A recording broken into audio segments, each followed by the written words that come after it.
Hello students, welcome to our channel. TY BCom का हम कर रहे हैं एक्सपोर्ट मार्केटिंग सब्जेक्ट सेमेस्टर 5 हमने शुरू किया है, जिसका हम चैप्टर नंबर 1 पढ़ रहे हैं। ठीक है, अभी उसमें आज है हमारा लेक्चर नंबर 3 और हमने लास्ट लेक्चर में शुरुआत किया था इम्पोर्टेंस पढ़ना कि भाई एक्सपोर्ट्स का इम्पोर्टेंस क्या है फॉर नेशन। हमने पढ़ लिया ऑलरेडी लास्ट लेक्चर में। अभी इस सेशन में हमें करना है importance of exports for a firm कि कंट्री के लिए तो बहुत फ़ायदा करता है एक्सपोर्ट्स। ठीक है, फॉरेन एक्सचेंज लाता है, कंट्री की रेपुटेशन बढ़ती है वगैरह वगैरह, जो हमने देखा लास्ट लेक्चर में। लेकिन जो फर्म है यानी के बिजनेस भी हो सकता है, फर्म यानी के बिजनेसेस, अभी वो इंडिविजुअल हो सकते हैं, पार्टनरशिप हो सकती है, कंपनी हो सकती है, ठीक है, वो कुछ भी हो सकता है। सो उनके लिए क्या फ़ायदा करता है एक्सपोर्ट्स, वो हमें देखना है। ठीक है, चलिए तो अभी शुरुआत करते हैं। Now the importance of exports for a firm is explained as follows. अभी यहाँ पे सबसे पहला हम देखेंगे इम्पॉर्टेंस जो है रेपुटेशन।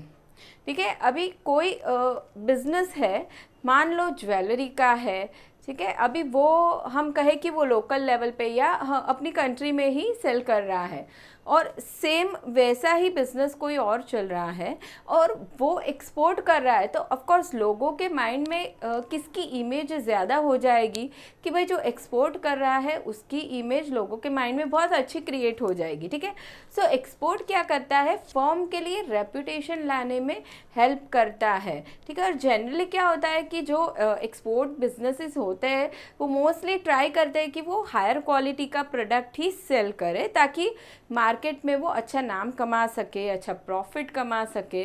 ठीक है, तो क्या हमने देखा कि भाई फर्म के लिए बहुत अच्छी रेपुटेशन लाता है एक्सपोर्ट बिजनेस। जैसे हम काफ़ी सारी हमने ब्रांड सुनी हुई है, जैसे एप्पल है या हम कहें सोनी है, नोकिया है, माइक्रोसॉफ्ट है, काफ़ी सारी ऐसी ब्रांड है, कंपनीज़ है जिनका बहुत नाम है ओवरसीज़ मार्केट में। ठीक है, नाम सुनते ही हमें पता चल जाता है कि भाई इसकी क्वालिटी बहुत अच्छी होगी। सो इसका मतलब क्या है कि वो कंपनीज़ की बहुत अच्छी रेपुटेशन हो गई है। जैसे हमने अभी हम ऐसा कोई प्रोडक्ट है जो ऐसे इलेक्ट्रॉनिक गुड्स है, मान लो हम ऐसा सुनते हैं कि ये तो जापान का मैन्युफैक्चरिंग है, तो हमें ऐसे लगता है कि चलो बहुत अच्छी क्वालिटी होगी, सोचना ही नहीं है। सो इसका मतलब क्या कि भाई उनकी रेपुटेशन बहुत ज़्यादा अच्छी है। So now export brings reputation to the export firm in the international market as well as in the domestic market। देखिए वो लोग क्या बोल रहे हैं कि इंटरनेशनल मार्केट में तो रेपुटेशन बढ़नी है, साथ ही डोमेस्टिक मार्केट में भी रेपुटेशन अच्छी हो जाती है। जैसे टेलीविज़न बनाने की कोई कंपनी है, अभी वो अपनी कंट्री में ही सिर्फ सेलिंग कर रही है और वही कंपनी अगर एक्सपोर्ट करना भी शुरू कर दे तो क्या होगा, लोगों के माइंड में उसकी रेपुटेशन ज़्यादा बढ़ जाएगी कि चलो भाई ये तो कंपनी एक्सपोर्ट भी करती है प्रोडक्ट, सो इस कंपनी के प्रोडक्ट बहुत अच्छे हो गए, लोग वहाँ से ज़्यादा खरीदना चाहेंगे।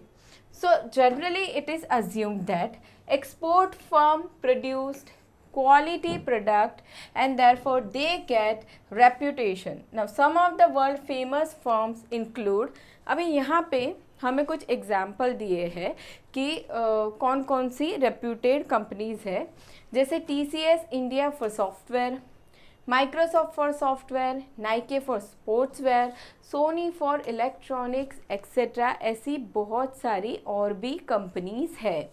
ठीक है, सो सबसे पहला पॉइंट हमने देखा इम्पॉर्टेंस का, फर्म के लिए क्या इम्पॉर्टेंस है, reputation. Now second point is optimum production. Optimum production यानी कि गुड्स बनाना, गुड्स प्रोड्यूस करना, या हम कह सकते हैं सर्विस देना, दोनों ही चीज़ें आती है एक्सपोर्ट के अंदर। ना ऑप्टिमम प्रोडक्शन, ऑप्टिमम यानी हमारी जितनी कैपेसिटी है, हमारी बिजनेस की जितनी कैपेसिटी है हमारे प्लांट की, उसको पूरा यूज़ कर लेना, ऑप्टिमम प्रोडक्शन। ठीक है, कोई भी बिजनेस है, अभी हम जैसे एग्जांपल लेते हैं हैंडीक्राफ्ट प्रोडक्ट्स का, हमारी कंट्री की बात करते हैं, हैंडीक्राफ्ट प्रोडक्ट्स है, एग्रीकल्चर प्रोडक्ट्स है, मरीन प्रोडक्ट्स है, ठीक है। ये सारे जो प्रोडक्ट बनते हैं, अभी क्या होगा, सबसे पहले तो हमारी कंट्री की डिमांड को देखा जाएगा, कंट्री की डिमांड को फुलफ़िल किया जाएगा। अभी वो पूरी हो गई, उसके बाद भी एक्सेस प्रोडक्शन हो सकता है, पॉसिबल है, बिजनेसेस अगर ट्राई करें तो क्या किया जाता है, वो प्रोडक्शन करके एक्सपोर्ट किया जाएगा। ऐसा नहीं है, बिजनेसेस ऐसा नहीं सोचेंगे कि चलो हमारी लोकल डिमांड जितनी है उतना ही बना के बैठ जाओ, जबकि उनके पास और भी रिसोर्सेस है जिससे वो प्रोड्यूस कर सकते हैं। और तो वो क्या करते हैं कि प्रोडक्शन करते जाएंगे एंड लोकल डिमांड सेटिस्फाई करने के बाद वो क्या करेंगे, प्रोडक्ट्स को एक्सपोर्ट करेंगे। इसका मतलब क्या हुआ कि उन्होंने उनकी कैपेसिटी को पूरा यूज़ कर लिया, ठीक है, optimum production. Now, export enables a firm to utilize optimum production capacity, ठीक है। बिजनेसेस क्या करेंगे, उनकी कैपेसिटी को पूरा अच्छे से यूज़ कर लेंगे। Now, some firms operate in domestic as well as international market.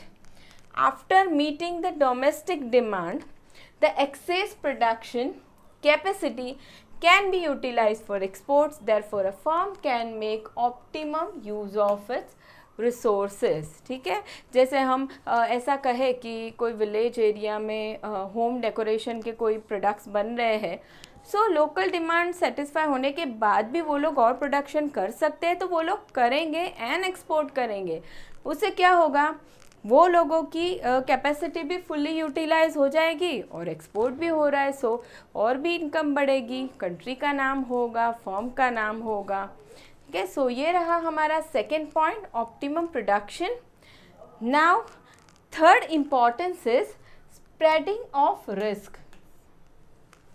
Spreading of risk, जब भी कोई बिजनेस चलता है तो हमने पढ़ा हुआ है कि बिजनेस एंड रिस्क दोनों एक साथ चलते हैं, ठीक है। बिजनेस में ज़रूरी नहीं है कि हमेशा प्रॉफिट ही हो, लॉस भी हो सकता है। सो अगर कोई फर्म है, कोई बिजनेस है जो एक्सपोर्ट कर रहा है एंड डोमेस्टिक लेवल पे भी ऑपरेट हो रहा है, सो क्या हो रहा है कि वो उसका रिस्क स्प्रेड कर रहा है। जैसे कि हम एग्ज़ाम्पल लेते हैं कि चलो हम एग्ज़ाम्पल लेते हैं डिश वॉशर का। कोई कंपनी है जो डिश वॉशर बना रही है, सो अभी हमें पता है हमारी कंट्री में वो प्रोडक्ट का यूज़ बहुत ज़्यादा नहीं है। सो हो सकता है कि उस कंपनी को हमारी कंट्री में लॉस हो जाए, क्योंकि यहाँ पे कितना भी एडवर्टीज़मेंट कर लो, इतने ज़्यादा लोग नहीं यूज़ करेंगे अभी फ़िलहाल के सिचुएशन में डिश वॉशर। फ्यूचर की बात अलग है। सो वो कंपनी क्या करेगी, एक्सपोर्ट करेगी प्रोडक्ट को। अभी एक्सपोर्ट करेगी यानी दूसरी कंट्रीज़ में तो यूज़ करेंगे लोग उससे ज़्यादा, सो वहाँ पे वो प्रोडक्ट बेच के कंपनी प्रॉफिट कमा सकती है। सो यहाँ पे लॉस हुआ लेकिन वहाँ पे तो प्रॉफिट हो जाएगा, तो अल्टीमेटली कंपनी प्रॉफिट कर सकती है। सो इसका मतलब क्या हो गया, spreading of risk. Now at times a firm may suffer a loss in the domestic market. The loss may be due to recession or some other problems. Domestic market में loss होने का रीज़न कोई भी हो सकता है। So however it can cover up that loss from the profits that it can make from the export market. Domestic market में जो लॉस हो रहा है वो कंपनी एक्सपोर्ट करके वहाँ से प्रॉफिट अर्न करके कवर कर सकती है, ठीक है। तो ये हो गया हमारा third importance, spreading of risk. Now the fourth point is export obligation, ठीक है। एक्सपोर्ट ऑब्लिगेशन, अभी यहाँ पे एक कॉन्सेप्ट आने वाला है जो है export promotion capital goods scheme, ठीक है। अभी export promotion capital goods scheme यानी कि क्या, हमारी गवर्नमेंट क्या चाहेगी कि हमारे जो बिजनेसेस है कंट्री में ज़्यादा से ज़्यादा एक्सपोर्ट करे, ठीक है, ऐसा चाहेगी। सो गवर्नमेंट क्या कर रही है, कुछ हेल्प करेगी बिजनेसमैन को, बिजनेसेस को। सो एक्सपोर्ट प्रमोशन, एक्सपोर्ट बढ़ाने के लिए, प्रमोट करने के लिए गवर्नमेंट ये कर रही है। सो इस स्कीम के अंडर क्या किया जाएगा कि भाई जैसे हम एग्जांपल लेते हैं टाटा मोटर्स का, ठीक है, कि भाई वो कार बनाने की कंपनी है। सो उस कार को बनाने के लिए कुछ मशीनरी चाहिए होगा। सो वो मशीनरी कंपनी इंपोर्ट करेगी किसी और कंट्री से। सो वो जो इंपोर्ट किया जाएगा उस पे जो ड्यूटी पे करनी पड़ेगी कंपनी को, वो बहुत कम रेट पे करनी पड़ेगी, ठीक है, क्योंकि उससे जो प्रोडक्ट्स बनने वाले हैं वो कंपनी एक्सपोर्ट करने वाली है। सो अभी ये पॉइंट आ जाता है एक्सपोर्ट ऑब्लिगेशन। हम पढ़ते हैं, exports enable a firm to fulfil its export obligation. Now for instance, a firm that imports capital goods at concessional low import duty has to fulfill compulsory export obligation under export promotion capital goods scheme। ठीक है, यहाँ पे ये जो import किया जाएगा जिसके ऊपर लो या कंसेशनल इंपोर्ट ड्यूटी भरनी है, सो वो सिर्फ कैपिटल गुड्स रहेगा, बाकी गुड्स नहीं, ठीक है। और अगर लो ड्यूटी भरी है, कैपिटल गुड्स इंपोर्ट किया है, सो सामने उस कंपनी को एक्सपोर्ट ऑब्लिगेशन उसके पूरे करने ही हो गए, ठीक है, इस स्कीम के under. Now therefore export earnings enable a firm to fulfil its export obligations. ठीक है, ये हो गया हमारा 4th point, export obligation. Now next one is research and development. Research and development, now कोई भी बिजनेस हो उसने रिसर्च एंड डेवलपमेंट करना ज़रूरी है, ठीक है। रिसर्च एंड डेवलपमेंट से नया प्रोडक्ट भी जनरेट हो सकता है, या एग्जिस्टिंग प्रोडक्ट की क्वालिटी भी बढ़ सकती है, या कॉस्ट भी रिड्यूस हो सकता है, एनीथिंग, ठीक है। तो इन चीज़ों के लिए रिसर्च एंड डेवलपमेंट किया जाता है। लेकिन अभी ये जो रिसर्च एंड डेवलपमेंट किया जाता है, सो वो रिसर्च एंड डेवलपमेंट के लिए भी कॉस्ट बेयर करनी पड़ती है फर्म्स को। सो क्या होगा कि वो कॉस्ट उन्हें जब भी सेल होता है या एक्सपोर्ट होता है वहाँ से कवर कर लेनी पड़ेगी, ठीक है। वो कॉस्ट जो है उसके पैसे वापस अर्न तो करने पड़ेंगे। सो export firms need to maintain and improve quality standards in the overseas market. Now therefore firms undertake market research, research and development, technological upgradation and other activities to improve quality standards. Overseas market में, normal market में भी ज़रूरी है, लेकिन overseas market में बहुत ज़्यादा ज़रूरी है कि वहाँ हम टिकने के लिए कंटिन्यूस प्रोडक्ट में इम्प्रूवमेंट लाते रहे। सो वो प्रोडक्ट में इम्प्रूवमेंट लाने के लिए कंपनी क्या करेगी, रिसर्च एंड डेवलपमेंट करेगी, टेक्नोलॉजिकल अपग्रेडेशन करेगी, वगैरह वगैरह कंपनीज करती है। Now the improvement in product standards benefit the exporting firm as well as the customers। ठीक है, अभी जो हमने टाटा मोटर्स का ही एग्जाम्पल लिया था, सो अभी क्या होगा, वो जो कार्स एक्सपोर्ट कर रही है कंपनी, सो क्या होता है, कंटिन्यूस उसमें इम्प्रूवमेंट आता है प्रोडक्ट में। ऐसा तो नहीं है कि प्रोडक्ट सेम था, वैसे पहले था वैसे का वैसा ही बिक रहा है, नहीं होगा ऐसा। कुछ ना कुछ नए फीचर्स हमेशा ऐड होते ही रहेंगे। सो उसे हम क्या कहेंगे, रिसर्च एंड डेवलपमेंट। ठीक है, सो ये बहुत ज़रूरी है करना, और ये हो गया हमारा 5th importance point. Now next one is organisational efficiency. Organisational efficiency, now what is efficiency? Efficiency यानी कि हम हमारे पास जितने रिसोर्सेज है वही रिसोर्सेज का लेवल सेम रहेगा, उसी लेवल पे हम ज़्यादा आउटपुट दे रहे हैं। ठीक है, सो उसे हम ऑर्गेनाइजेशनल एफिशिएंसी कहेंगे। सो अभी यहाँ पे देखते हैं हम, export marketing enables to improve its organizational efficiency. For instance, exporting firm have to place emphasis on training and development of employees. क्या हो रहा है यहाँ पे, क्या कर रहे हैं firms, businesses, training and development देंगे उनके एम्प्लॉयज़ को, स्टाफ को, ताकि वो और भी अच्छे से परफॉर्म करे। ठीक है, नए एम्प्लॉयज़ अपॉइंट नहीं हुए, वही एम्प्लॉयज़ को ट्रेनिंग एंड डेवलपमेंट दिया जा रहा है।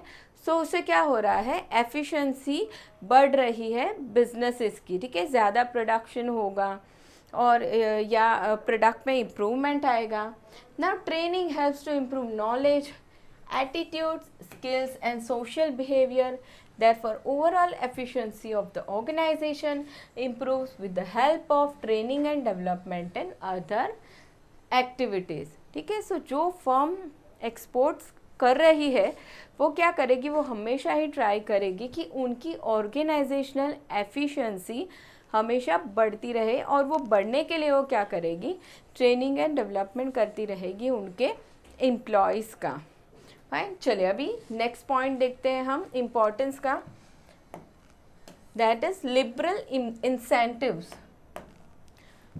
लिबरल इंसेंटिव्स, अभी यहाँ पे क्या हो रहा है, यहाँ पे बात आ रही है गवर्नमेंट की कि भाई गवर्नमेंट क्या चाहेगी कि हमारी कंट्री में बिजनेसेस बढ़े। ठीक है, एक्सपोर्ट हो रहा है कंट्री से, तो एक्सपोर्ट ज़्यादा से ज़्यादा बढ़े। सो वो बढ़ाने के लिए गवर्नमेंट थोड़ा हेल्प करेगी एक्सपोर्टर्स को। ठीक है, कुछ इंसेंटिव्स देगी उनको। इंसेंटिव्स कैसे देगी, इन अलग अलग तरीक़ों से इंसेंटिव्स देगी। ठीक है, कि अभी जो बिजनेसेस चल रहे हैं, जो एक्सपोर्ट कर रहे हैं, वो प्रोडक्ट बनाएंगे या तो उस पर जो टैक्सेस लगने वाले हैं वहाँ पे एग्जाम्पशन देगी, या वो प्रोडक्ट बनाने के लिए जो कैपिटल गुड्स इंपोर्ट किया गया है सो उसकी ड्यूटी पे कंसेशनल रेट होगा या एग्जाम्पशन होगा। सो इसका मतलब क्या, गवर्नमेंट थोड़ी लिबरल हो रही है, लिबरल इंसेंटिव्स। ठीक है, now exporters get liberal incentives from the government. The incentives include duty drawback. ठीक है, ड्यूटी ड्रॉबैक यानी कि जो टैक्सेस भरे थे एक्सपोर्टर ने, ठीक है, सो वो उनको वापस मिल जाएंगे, रिफंड मिल जाएंगे ना। ऑक्ट्रॉय एग्जाम्पशन, ऑक्ट्रॉय एरिया के बेसिस पे लगता था। ठीक है, एक एरिया कोई पर्टिकुलर एरिया में गुड्स एंटर हो रहा है तभी, सो वो ऑक्ट्रॉय में एग्जाम्पशन मिला। वैट एग्जाम्पशन मिला, excise duty exemption, refund etcetera. Excise duty जब प्रोडक्ट मैन्युफैक्चर होता था तो उस पर एक्साइज ड्यूटी लगती थी, सो उस पर एग्जाम्पशन मिला या फिर रिफंड। सो क्या हुआ, गवर्नमेंट हेल्प कर रही है एक्सपोर्टर्स को।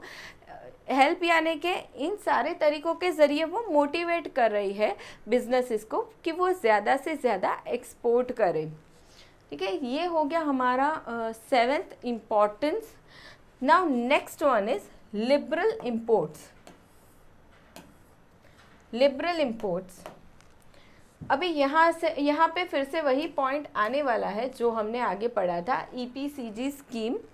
Now exporters are allowed liberal import of capital goods, raw material etcetera. For instance, under export promotion capital goods scheme, exporters of certain products such as chemical, engineering goods and electronic goods are allowed import of capital goods at zero or low import duty subject to export obligation। क्या हो रहा है, हमने Tata Motors का example देखा था कि भाई वो कार बनाने का बिजनेस कर रही है, सो उस कार बनाने के लिए कुछ मशीनरी मान लो इंपोर्ट किया है उस बिज़नेस ने। सो उस मशीनरी यानी कि उस कैपिटल गुड्स पे जो ड्यूटी पे किया होगा, इंपोर्ट ड्यूटी, वो या तो उसका ज़ीरो रेट हो जाएगा या कंसेशनल रेट पे वो ड्यूटी भरनी पड़ेगी। ठीक है, क्यों, क्योंकि वो जो एक्सपोर्टर है वो उसका एक्सपोर्ट ऑब्लिगेशन पूरा करने वाला है। सो क्या हो रहा है, एक्सपोर्टर्स को यहाँ पे बेनिफिट मिल रहा है। वो जो भी कैपिटल गुड्स वगैरह इंपोर्ट कर रहे हैं वो उस पर रिस्ट्रिक्शन कम हो गए, वो थोड़ा लिबरल हो गया। Now EPCG scheme enables Indian exporters to import technology at low or zero duty which in turn would improve the quality of goods. Of course अभी ये जो ड्यूटी लगने वाली है, इम्पोर्ट ड्यूटी, वो अगर कम पे करनी पड़ेगी, सो एक्सपोर्टर्स थोड़ा मोटिवेट हो जाएंगे कि चलो कम ड्यूटी भरनी पड़ेगी तो हम जो कैपिटल गुड्स इंपोर्ट कर रहे हैं या जो मशीनरी वगैरह इंपोर्ट कर रहे हैं, तो वो हम अच्छी क्वालिटी का यूज़ करें, ठीक है। सो अगर वो अच्छी क्वालिटी का होगा सो एक्सपोर्ट प्रोडक्ट भी अच्छा बनेगा, ठीक है। अच्छा प्रोडक्ट कस्टमर्स को मिलेगा और मार्केट में रेपुटेशन किसकी बढ़ेगी, फर्म की बढ़ेगी और अल्टीमेटली कंट्री की बढ़ेगी। सो ये हमारा 8th इम्पॉर्टेंस हो गया, लिबरल इंपोर्ट्स। नाउ नेक्स्ट देखते हैं economies of scale. Economies of scale, ये पॉइंट भी ऑलरेडी हमने डिस्कस किया है पहले। What is economies of scale? एक तो हमने पढ़ा था कि एक्सपोर्ट्स हमेशा लार्ज स्केल में होगा, ठीक है। 10-15 प्रोडक्ट या 50-100 प्रोडक्ट के लिए बिजनेस काम नहीं करेगा। सो लार्ज स्केल में प्रोडक्ट एक्सपोर्ट होने वाला है। अभी लार्ज स्केल में एक्सपोर्ट होने के लिए लार्ज स्केल में प्रोडक्शन होने वाला है। सो क्या होगा कि लार्ज स्केल में प्रोडक्शन हो रहा है, सो काफ़ी सारी कॉस्ट बेयर करनी पड़ेगी बिजनेस इसको प्रोडक्शन के लिए। सो पर प्रोडक्ट कॉस्ट जो है वो कम हो जाएगी बिज़नेस के लिए। अगर बिज़नेस के लिए पर प्रोडक्ट कॉस्ट कम हो जाती है तो उसका फ़ायदा बिज़नेस पास ऑन करेगा कस्टमर्स को। कैसे? कस्टमर्स के पास से वो कम प्राइस चार्ज करेगा। सो अभी यहाँ पे इकोनॉमीज़ ऑफ स्केल की बात आ गई। कैसे? कि ज़्यादा प्रोडक्शन हो रहा है क्योंकि ज़्यादा एक्सपोर्ट करना है, तो वहाँ पे क्या हो गया, कॉस्ट बेनिफिट मिल गया, यानी कि इकोनॉमीज़ ऑफ स्केल का बेनिफिट मिल गया।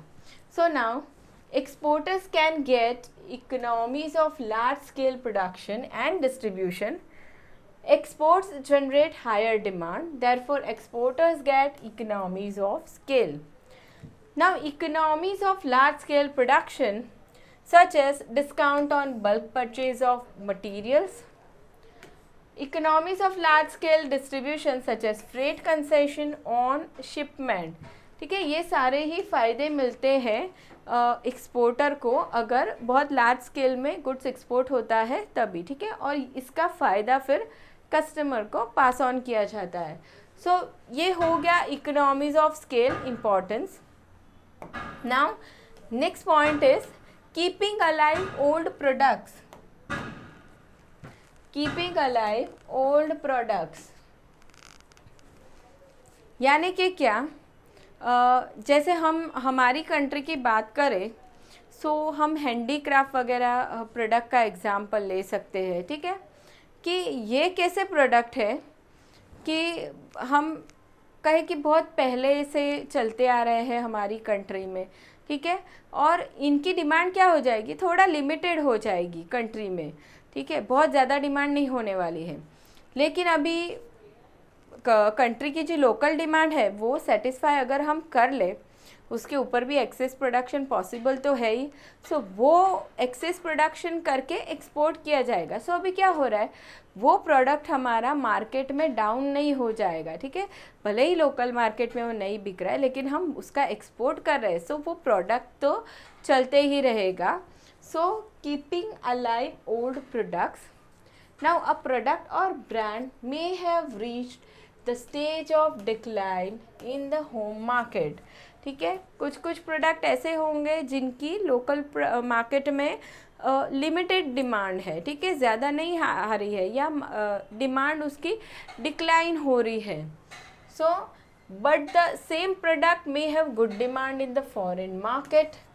In that case the exporters would benefit from exports of such product. अभी ऐसे प्रोडक्ट्स को क्या किया जाएगा, अगर उनकी दूसरी कंट्रीज़ में डिमांड आ रही है सो वहाँ पे उनको बेचा जाएगा, ठीक है। Now next is higher prices.